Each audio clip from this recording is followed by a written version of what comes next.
Audio Jungle.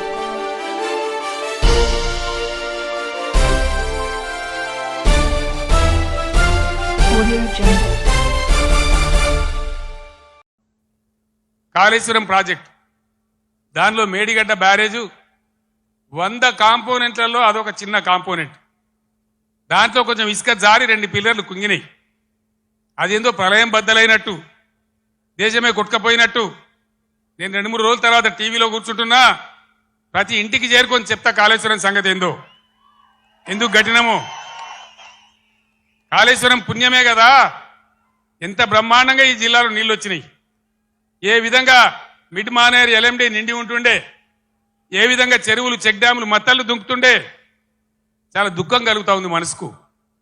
నా కండ్ల ముందే ఇంత తొందరలోనే ఈ కరెంటు మాయం కావడం, రైతులు కళ్ళలో నీళ్లు పెట్టుకోవడం, సోషల్ మీడియాలో చూస్తూ ఉంటే అనేక చోట్ల రైతులు పొలాలు కాలబెడతా ఉన్నారు, గొర్రెలను మేపుతా ఉన్నారు, గొడ్లను మేపుతా ఉన్నారు.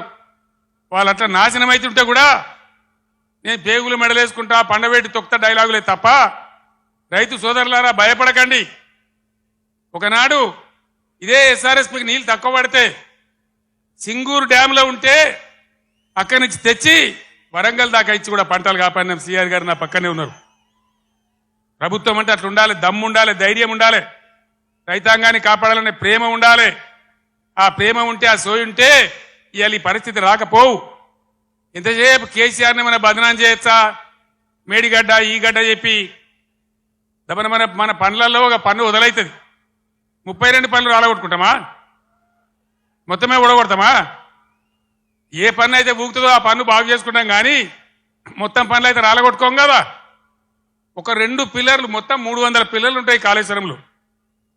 అలా కలిసే నదుల మీద, ఉపనదుల మీద, మెయిన్ గోదావరి మీద 300 పైచిలకు పిల్లర్లు ఉండేటువంటి కాళేశ్వరం ప్రాజెక్టులో 2 పిల్లర్లు కుంగిపోయినాయని అది భారతదేశమే మునిగిపోతున్నంత బొబ్బ చేసి కేసీఆర్ మీద బదనాం పెట్టాలనే పద్ధతిలో ఇలా చిల్లర రాజకీయం చేస్తూ ఉన్నారు తప్ప, మరి రైతుల మంచినీళ్ళు ఇలా మార్చి 10-12కే ఇట్లా ఉంటే రేపు ఏప్రిల్ మే నెలలో ఏం కావాలి మన గతి? ఏం కాబోతా ఉన్నది? ఏం జరగబోతా ఉంది? అందుకే ఇవాళ మళ్ళీ మీరు తప్పిపోయి దయచేసి నాయకులు, కార్యకర్తలు మీరందరూ కూడా వినోద్ గారు కోరినట్టు గ్రామాలలో చర్చ పెట్టాలి.